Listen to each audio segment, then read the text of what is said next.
On les retrouve partout, dans la terre, dans l'eau, dans l'air et dans nos maisons. Ce sont les pesticides qui représentent un marché de 2 milliards d'euros.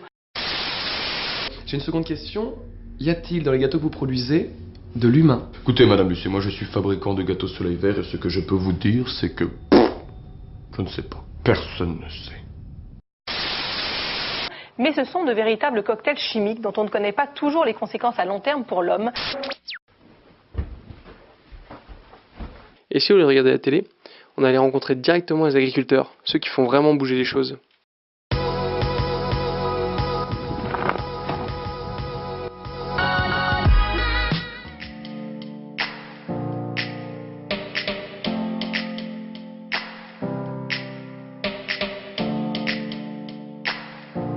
Un ver de terre qui est en diapose, là, qui attend un peu plus d'humidité pour reprendre son activité.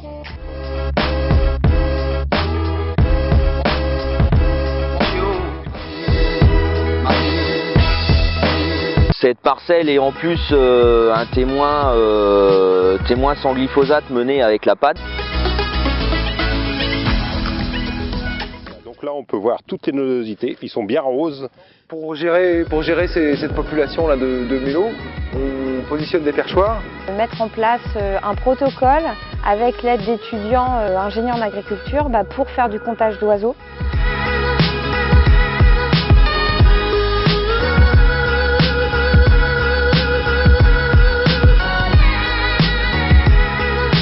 Ça y est, le tour est terminé.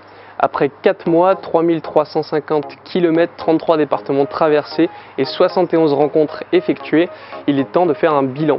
Pendant mon tour, une association m'a accompagné et m'a permis de rencontrer les agriculteurs de son réseau. Il s'agit de l'APAD, l'association pour la promotion de l'agriculture durable. Il s'agit donc d'une association qui veut faire la promotion de l'agriculture de conservation des sols.